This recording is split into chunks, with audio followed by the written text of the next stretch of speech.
Toxic teaser ನೋಡಿದ್ರ ಹೇಗೆ ಅನಿಸ್ತು? ತುಂಬಾ ಸಕ್ಕತ್ತಾಗಿದೆ ಮೇಡಮ್. ನನಗಂತೂ ತುಂಬಾ ಖುಷಿ ಆಯ್ತು. ಸಿಕ್ಕಾಬಡೆ ಚೆನ್ನಾಗಿದೆ, ಅದ್ಭುತವಾಗಿದೆ. ಯಾವ ನನ್ನ ಮಕ್ಳು ಏನಾದ್ರೂ ಅನ್ಕೊಳ್ಳಿ, ಸಕ್ಕತ್ತಾಗಿದೆ. ಒಂದ್ಸಲಿ ಅಲ್ಲ 10 ಸಲ ನೋಡಿದೀನಿ.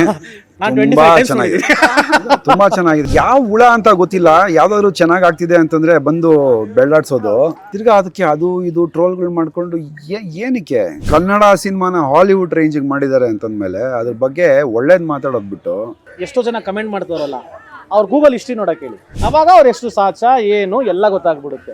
ಯಾಕೆ ಅದ್ರ ನೆಗೆಟಿವ್ ಮಾತಾಡ್ತಾರೆ, ಯಾಕೆ ಒಂದು ಇದು ಮಾಡ್ತಾರೆ ಅಂತ ಎಲ್ಲ ಖಾಲಿ ಪಲಾವ್ ನನ್ನ ಮಕ್ಕಳು.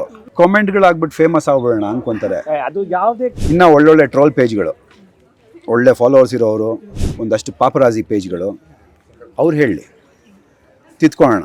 ನನ್ನ ಅಕೌಂಟಿಂದಾನೇ ಡೈರೆಕ್ಟಾಗಿ ನನ್ನ ಭಾಷೆನಲ್ಲೇ ಅವರಿಗೆ ವಿಚಾರಿಸ್ಕೊಂತೀನಿ. ಟಾಕ್ಸಿಕ್ ಟೀಸರ್ ನೋಡಿದ್ರ ಹೇಗೆ ಅನಿಸ್ತು? ತುಂಬಾ ಸಕ್ಕತ್ತಾಗಿದೆ ಮೇಡಮ್. ನನಗಂತೂ ತುಂಬಾ ಖುಷಿ ಆಯ್ತು. ಸಿಕ್ಕಾಬಡೆ ಚೆನ್ನಾಗಿದೆ, ಅದ್ಭುತವಾಗಿದೆ. ಯಾವ ನನ್ನ ಮಕ್ಳು ಏನಾದ್ರೂ ಅನ್ಕೊಳ್ಳಿ, ಸಕ್ಕತ್ತಾಗಿದೆ. ನೀವು ನೋಡಿದ್ರಾ? ಒಂದ್ಸಲಿ ಅಲ್ಲ 10 ಸಲ ನೋಡಿದೀನಿ. ತುಂಬಾ ಚೆನ್ನಾಗಿದೆ, ತುಂಬಾ ಚೆನ್ನಾಗಿದೆ. I think you know what, ಇದು ಯಾವ ಹುಳ ಅಂತ ಗೊತ್ತಿಲ್ಲ, ಯಾವ್ದಾದ್ರು ಚೆನ್ನಾಗ್ ಆಗ್ತಿದೆ ಅಂತಂದ್ರೆ ಬಂದು ಬೆಳ್ಳಾಡ್ಸೋದು. ಸಿನಿಮಾ ಯಾವ ರೇಂಜ್ ನಲ್ಲಿ ಇದೆ, ಅದು ಹಾಲಿವುಡ್ ತರ ಇದೆ. ತಿರ್ಗಾ ಅದಕ್ಕೆ ಅದು ಇದು ಟ್ರೋಲ್ಗಳು ಮಾಡ್ಕೊಂಡು ಏನಕ್ಕೆ ಸಿನಿಮಾ ನೋಡ್ರಿ, ಅಷ್ಟು ಖರ್ಚು ಮಾಡೋರೆ ಸಿನಿಮಾನ, ಕನ್ನಡ ಸಿನಿಮಾನ ಹಾಲಿವುಡ್ ರೇಂಜಿಗೆ ಮಾಡಿದ್ದಾರೆ ಅಂತಂದಮೇಲೆ ಅದ್ರ ಬಗ್ಗೆ ಒಳ್ಳೇದು ಮಾತಾಡೋದು ಬಿಟ್ಟು ಇನ್ನೊಂದು ಮತ್ತೊಂದು ಅದು ಇದು ಅಂತೆಲ್ಲ ಮಾತಾಡ್ಕೊಂಡು ಏನಕ್ಕೆ.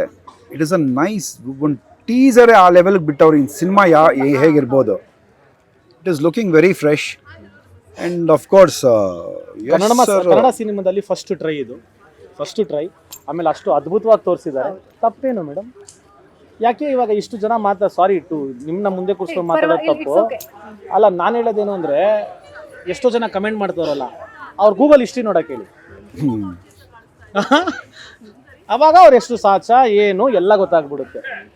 ಏನು ತೋರಿಸ್ಬಿಟ್ಟವ್ರೆ. It is so beautiful. ಆಮೇಲೆ ನಮ್ಮ ಕನ್ನಡ ಸಿನಿಮಾ ರೀ, ಪ್ರತಿ ಜನ ಬಂದ್ಬಿಟ್ಟು ಕನ್ನಡ ಬಿಡಿಸ್ಬೇಕು, ಕನ್ನಡ ಉಳಿಸ್ಬೇಕು. ಬೆಳೆಸ್ರಿ, ಬನ್ನಿ, ಉಳಿಸ್ರಿ. ಇವಾಗ ಹಾಲಿವುಡ್ ರೇಂಜ್ಗಿದೆ ಸಿನಿಮಾ. ಕೆಲವರು ಮಾತಾಡ್ತಾರಲ್ಲ, ಅದು ಸಾಕಷ್ಟು ಡೀಟೇಲ್ಡ್ ಆಗಿ ಒಂದಷ್ಟು ರಿಸರ್ಚ್ ಮಾಡಿದೆ ನಾನು. ಯಾಕೆ ಅದ್ರ ನೆಗೆಟಿವ್ ಮಾತಾಡ್ತಾರೆ, ಯಾಕೆ ಒಂದು ಇದು ಮಾಡ್ತಾರೆ ಅಂತ. ಎಲ್ಲ ಖಾಲಿ ಪಲಾವ್ ನನ್ನ ಮಕ್ಕಳು. ಅವ್ರ ಜೀವನದಲ್ಲಿ ₹1 ದುಡಿಯೋದಕ್ಕೆ ಯೋಗ್ಯತೆ ಇರೋದಿಲ್ಲ, ಒಂದು ಹೆಸರು ಮಾಡೋದಕ್ಕೆ ಯೋಗ್ಯತೆ ಇರೋದಿಲ್ಲ.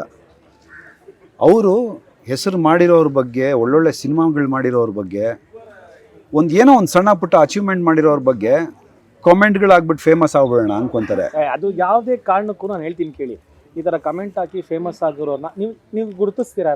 ಇಲ್ಲ ಅಲ್ಲ, ಗುರುತಿಸೋದಕ್ಕೆ ಅವ್ರ ಮಕ್ಕಳು ಹಾಕೊಂಡು ಮಾಡಿದ್ರೆ ತಾನೆ. ಗುರ್ತೇ ಇಲ್ದಿರೋ ನನ್ನ ಮಕ್ಕಳನ್ನ ನಾವು ಏನಂತ ಮಾತಾಡೋಣ ಅವ್ರ ಬಗ್ಗೆ ಹೇಳ್ರಿ.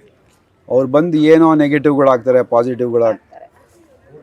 ಇನ್ನು ಒಳ್ಳೊಳ್ಳೆ ಟ್ರೋಲ್ ಪೇಜ್ಗಳು, ಒಳ್ಳೆ ಫಾಲೋವರ್ಸ್ ಇರೋರು, ಮೀಡಿಯಾಗಳು, ಒಂದಷ್ಟು ಪಾಪರಾಜಿ ಪೇಜ್ಗಳು, ಅವ್ರು ಹೇಳಿ ತಿತ್ಕೊಳ್ಳೋಣ. ಈ ಥರ ನಿಮ್ಮಿಂದ ತಪ್ಪಾಗಿದೆ, ಅಥವಾ ನೀವು ಚೆನ್ನಾಗಿ ಮಾಡಿಲ್ಲ, ನೀವು ಚೆನ್ನಾಗಿ ಮಾಡಿದ್ದೀರಾ, ಇದು ಸೂಟ್ ಆಗ್ತಿಲ್ಲ, ಇದು ಸೂಟ್ ಆಗ್ತಿದೆ.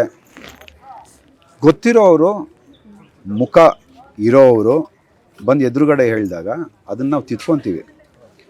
ಅದನ್ನು ಬಿಟ್ಟು ಫೇಕ್ ಪ್ರೊಫೈಲ್ಗಳು ಇಟ್ಕೊಂಡು ಯಾರ್ದೋ ಫೋಟೋಗಳು ಹಾಕ್ಕೊಂಡು ಇನ್ನೊಂದು ಮತ್ತೊಂದು ಒಂದು ಮಾತಾಡಿದ್ರೆ, ನನ್ನ ಅಕೌಂಟಿಂದಾನೇ ಡೈರೆಕ್ಟಾಗಿ ನನ್ನ ಭಾಷೆನಲ್ಲೇ ಅವರಿಗೆ ವಿಚಾರಿಸ್ಕೊತೀನಿ.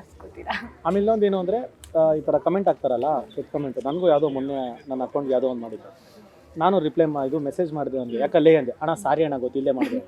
ಈಗ ತೆಗೆದು ತೋರಿಸಿದೆ ಕಮೆಂಟ್ ಮಾಡಿದವ್ರಿಗೆಲ್ಲ, ಏನಮ್ಮ ನಿನ್ನ ಪ್ರಾಬ್ಲಮ್ ಅಂತ ಕಳಿಸಿದ್ರೆ, ಅಣ್ಣ ಸಾರಿ ಅಣ್ಣ, ನೀವು ರಿಪ್ಲೈ ಮಾಡಿರಲಿಲ್ಲ ಅಣ್ಣ, ಬಿಗ್ ಬಾಸ್ನಲ್ಲಿ ನಿಮಗೆ 100 ಓಟ್ ಹಾಕಿದ್ದೀನಿ ಅಣ್ಣ, ಈ ಥರ.